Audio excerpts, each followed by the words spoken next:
Setelah ditinggalkan oleh Roy, Boruto kini pergi untuk mencari rivalnya tersebut, membawanya ke sebuah pusat kota. Dia pun penasaran kemana perginya Roy itu, dan langsung menanyakan kepada orang yang lewat di hadapannya. Boruto mengeluarkan rotompon untuk menunjukkan apakah orang itu pernah melihat seorang trainer Pokemon yang berjalan bersama Crocalor dan Shiny Lucario. Orang itu pun mengatakan bahwa dia baru saja melihat Roy yang berjalan bersama seorang cewek cantik. Mendengar ini, Boruto pun terkejut. Tak menyangka Roy berani jalan berduaan sama cewek. Sementara itu, Liko dan Roy sedang beristirahat sejenak bersama dengan Pokemon-Pokemonnya untuk mendapatkan kembali apa yang telah direnggut oleh The Explorer, serta mengungkapkan kebenaran mengenai Racing Voltaker yang dituduh sebagai penjahat. Maka mereka pun mulai petualangannya lagi. Setelah dihubungi oleh Dot, mereka sekarang sedang mencari Pokemon-Pokemon yang bertingkah aneh. Untuk memastikan Pokemon yang mereka cari ada di dekat sini, maka Roy pun menghubungi Dot lagi. Di sini Liko terlihat sedikit gugup, karena dia sudah lama tidak berbicara dengan Dot.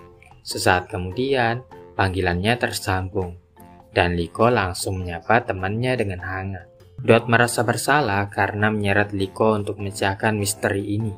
Namun Liko menyatakan bahwa ini adalah keinginannya sendiri. Liko ingin tahu apakah akuarium benar-benar telah menghilang. Namun berdasarkan kejadian baru-baru ini, Dot menyimpulkan efek akuarium itu masih ada dan belum berakhir sepenuhnya.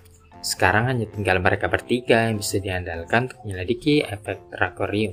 Dan setelahnya mereka bisa mengungkapkan kebenaran Racing Voltaker. Roy kemudian memastikan Pokemon abnormal yang mereka cari ada di sekitar sini. Dot pun segera mengirimkan lokasi tepatnya. Tak lama kemudian, Boruto yang sedari tadi mencari Roy akhirnya menemukannya. Dan memang benar Roy sedang berdua-duaan dengan cewek. Tidak ingin ketahuan, Boruto pun bersembunyi, menyuruh Sableye untuk sabar sebentar mengawasi situasinya. Tapi di sini Sableye malah mengajak trainernya yang ketakutan itu. Boruto dengan tegas menyatakan dia tidak takut sama sekali. Setelah berjalan cukup jauh, mereka akhirnya sampai di lokasinya, yaitu sebuah gurun pasir. Roy menyuruh Crocalor dan Kilowattrel untuk mencari lewat udara, sementara Kapten Pikachu dan Shiny Lucario akan membantunya mencari lewat permukaan tanah. Liko sekarang tahu ternyata begini cara Roy melakukan penyelidikan dengan bantuan Pokemonnya. Setelah melihat betapa hebatnya kemampuan Roy, Liko yakin Roy yang sekarang sangat bisa diandalkan. Roy beserta Pokemon-Pokemonnya pergi duluan. Sementara Liko yang tertinggal di belakang, dia pun melihat pemandangan pegunungan. Meskipun di sini sangat dekat dengan Kanto, mereka belum pernah ke sini. Ini mengingatkannya akan petualangan mereka di Paldea. Saat itu mereka ikut ujian Terastal Pokemon, dan mereka benar-benar mendapatkan pengalaman yang luar biasa. Ngomong-ngomong, Dot pun menanyakan, di manakah Terapagos? Liko mengatakan Terapagos belum pernah keluar dari Pokeballnya semenjak insiden di Rakua setahun yang lalu. Namun melihat Hatterem yang nampaknya sangat nyaman berada di dekat Pokeball Terapagos, mereka yakin Pokemon legendari itu baik-baik saja dan mungkin hanya ingin beristirahat sebentar. Sementara Roy melihat Pokemon liar berlarian, dia pun masuk ke dalam celah-celah, menemukan tempat yang dipenuhi dengan bebatuan yang bolong-bolong. Tanpa sepengetahuannya, ada Boruto yang masih mengikutinya dari belakang. Saat Kapten Pikachu menengok ke belakang, Boruto mencoba untuk bersembunyi, mengakibatkan dia jatuh ke salah satu lubang yang ada di tempat tersebut. Boruto meluncur ke bawah tanah, penasaran lubang apakah itu. Maka dia pun menjelajahi permukaan bawah tanah tersebut. Kapten Pikachu yang menyadari ada sesuatu yang mengikuti mereka, dia pun pergi mengeceknya. Tapi ternyata tidak ada siapa-siapa. Sampai kemudian Liko datang menyusul mereka, dan Roy segera menunjukkan ada banyak lubang di sini. Setelah mengecek tekstur tanahnya yang lembut, Roy mengira ada earthworm yang lewat di sekitar sini.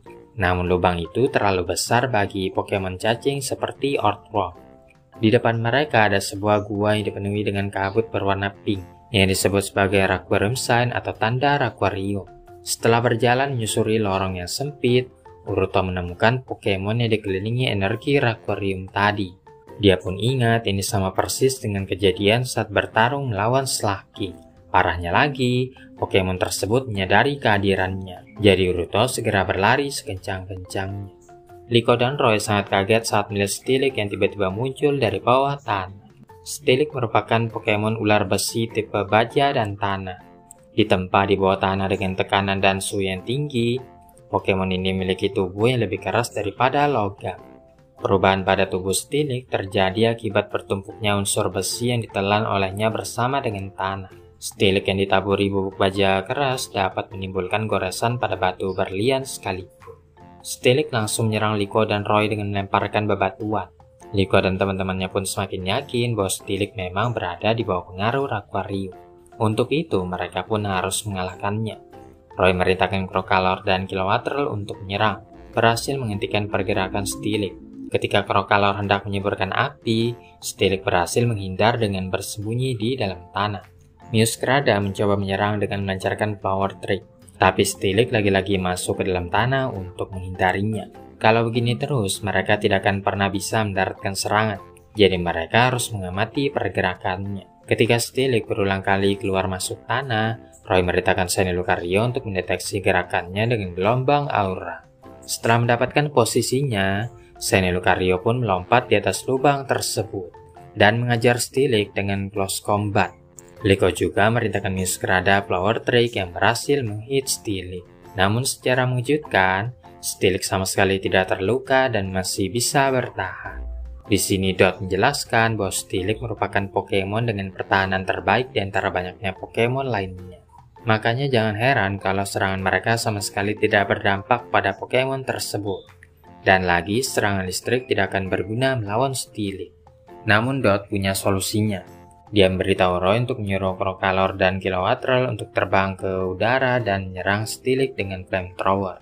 Roy pun paham karena hanya itu satu-satunya move yang akan sangat efektif untuk Pokemon baja seperti Steelix. Sedangkan Liko disuruh untuk mengandalkan kecepatan Meowscarada dan Shiny Lucario untuk mencari celah penyerangan. Andai saja mereka bisa menahan Steelix selama mungkin setelah dia keluar dari dalam tanah. Kalau untuk itu serahkan saja kepada Liko. Dia akan menyuruh Meowscarada untuk menjerat Steelix begitu Pokemon itu keluar dari dalam tanah. Setelahnya Roy menyuruh Shiny Lucario untuk membantu Meowscarada dengan cara mendeteksi keberadaan Steelix yang bersembunyi di dalam tanah. Jadi begitu Steelix keluar dari dalam tanah, Meowscarada langsung jeratnya untuk menghentikan pergerakannya. Di saat inilah Roy merintahkan Crocalor dan Kilowattrel untuk menyerang. Namun Steelix berupaya membebaskan diri dan menyerang dengan Rock Throw. Liko dengan cepat merintahkan Heatran Main Power untuk menghentikan bebatuan yang mengarah ke teman-temannya. Memungkinkan Kapten Pikachu untuk menghancurkan bebatuan itu dengan Thunder Punch. Untuk mencegahnya supaya jangan bersembunyi terus, Crocalor dan Kilowattrel mengkombo Disarming Voice dan Uproar ke arah lubang persembunyian Steelix, memaksanya keluar dari sana. Namun di saat Crocalor hendak menghabisinya dengan Flamethrower, sebongkah batu keluar dari dalam gua yang menghantam Pokemon tersebut. Ternyata itu adalah Steelix lainnya yang juga muncul ke permukaan. Situasi menjadi semakin sulit dikala mereka harus berhadapan dengan dua Steelix sekaligus. Steelix kemudian menggunakan Sentom yang dipengaruhi Aquarium, menjebak Crocalor dan Kilowattrel di dalam tanah, serta menimbulkan damage yang berkali-kali lipat. Kapten Pikachu ingin menyelamatkan teman-temannya, tapi dia keburu diserang oleh Steelix. Sedangkan Steelix satunya mulai menyerang Meowscarada secara brutal. Namun untungnya Meowscarada masih bisa memberikan perlawanan. Di saat Steelix hendak menghabisi Liko dan Pokemon-Pokemonnya, ada yang datang untuk menyelamatkannya. Ternyata itu adalah Urto yang berhasil keluar dari dalam gua, menyatakan bahwa dia yang akan menangkap Shiny Rayquaza. Roy pun terkejut melihat Urto, yang selalu muncul di saat dia dalam keadaan terdesak. Urto mengatakan Pokemon-Pokemon ini sama persis seperti Slaking yang mereka hadapi kemarin. Ditambah lagi tubuh Steelix sangat keras dan tidak bisa diserang dengan serangan normal. Namun itu bukanlah masalah bagi mereka. Jadi Roy dan Urto mengaktifkan Mega Evolution, mengubah Pokemonnya menjadi Mega Pokemon. Liko tercengang melihat perubahan itu, karena ini adalah pertama kalinya dia melihat Mega Evolution. Mega Shiny Lucario pun langsung mengkombo Metal Claw dan Close Combat untuk menjatuhkan Steelix. Sedangkan Mega Sableye menggunakan Confuse Ray untuk men-stun Steelix. Sebelum Steelix kabur ke dalam tanah, Mega Sableye menghitnya lagi dengan Power Gem. Ketika Steelix mengepung dari arah yang berbeda, Mega Pokemon pun melompat di saat-saat terakhirnya, mengakibatkan Steelix saling bertabrakan. Sekarang Crocalor bisa melancarkan flamethrower untuk melumpuhkan Pokemon tersebut. Namun ternyata mereka masih bisa bertahan dan kini malah berkelahi. Nampaknya karena efek Rockerium, Steelix sudah tidak bisa membedakan mana teman mana musuh. Pokemon yang berada terlalu lama di bawah pengaruh Rockerium akan membuatnya berpikir bahwa siapapun yang ada di hadapannya adalah musuh. Roy menyuruh mereka untuk berhenti. Namun Pokemon itu masih saja sibuk bertarung. Di sini Liko terlihat sangat sedih karena dia ingat bagaimana Pokemon Six Heroes yang terpengaruh efek Rockerium juga mengamuk dan mulai menyerang teman-temannya sendiri. Liko yang sudah tidak tahan lagi dengan nekat menghampiri Steelix. Steelix yang sudah tidak bisa dikendalikan langsung menyerangnya dengan menjatuhkan bebatuan. Namun di saat-saat terdesak seperti ini, Terapagos akhirnya keluar dari dalam Pokéball-nya, menciptakan barir untuk melindungi Liko. Terapagos kemudian berubah menjadi Terastal Pokemon, menggunakan kekuatannya untuk menyerap energi Rockerium, sehingga Steelix pun langsung terkulai lemas kehabisan tenaga. Setelahnya, Terapagos kembali ke bentuk normalnya, dan Liko langsung meluknya dengan erat. Bersyukur karena Terapagos akhirnya mau bertemu dengannya. Hatterene kemudian menggunakan Heal Pulse untuk menyembuhkan Steelix yang terluka, dan Pokemon itu ternyata tidak ingat dengan perbuatan mereka tadi. Sementara Uruto nampak kebingungan dengan Pokemon legendari yang baru pertama kali dilihatnya. Apapun itu, dia lega karena masalahnya sudah selesai. Setelahnya, Steelix pun kembali ke sarangnya dengan damai. Roy lalu memperkenalkan Uruto kepada Liko, yang bertemu dengannya sewaktu berlatih di region Kalos. Nampaknya Uruto masih belum bisa akrab dengan Liko, dan terlihat agak sedikit cuek. Sementara itu, Sableye yang sangat menyukai berlian dan semacamnya, dia pun mengira Terapagos bisa dimakan, namun untungnya segera dihentikan oleh yang lainnya, mengatakan Terapagos bukanlah makanan. Liko yang penasaran kemudian menanyakan perubahan apa yang mereka lakukan tadi. Roy dan Uruto dengan bangga menyebutkan bahwa itu adalah Mega Evolution.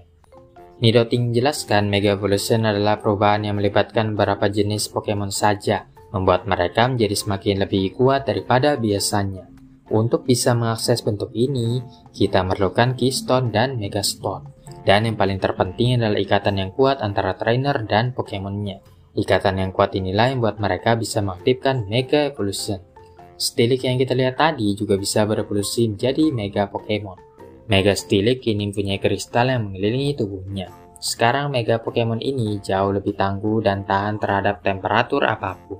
Sesuatu yang mengelilingi tubuhnya itu disebut Metal Plate, yang jika terkena akan sangat sakit sekali. Setelahnya, Dot mendapatkan notifikasi yang menyatakan Rockerium ada di berbagai macam wilayah. Roy kemudian menanyakan mengapa Uruto ada di tempat seperti ini. Apakah hanya kebetulan saja? Namun Uruto ternyata ingat dengan Roy yang tiba-tiba meninggalkannya diam-diam. Ini artinya Uruto selalu mengikuti Roy kemanapun dia pergi. Uruto sekali lagi menyatakan bahwa sender kuasa adalah miliknya. Selagi Uruto masih sibuk ngoceh, Roy segera menyeret Liko pergi, mengatakan Uruto terkadang sangat menyebalkan, dan lagi pula mereka tidak perlu melibatkan Uruto dalam petualangan ini. Ketika Uruto sudah selesai, dia baru sadar telah ditinggal sendirian lagi. Di sisi lain, Zirconia melaporkan kepada Hamber tentang kegagalan mereka dalam melindungi Amesio, yang kini menghilang entah kemana. Namun Hamber sama sekali tidak berniat untuk menyalahkan atau menghukum Zirconia. Selama ini, Spinel menyatakan bahwa Amesio telah berkhianat pada Master Gibeon. Tapi Master Crab, mantan pemimpin perusahaan Exit dan ayah Amesio, tidak percaya dengan perkataannya. Begitu pula dengan Hamber yang setia kepada keluarga itu.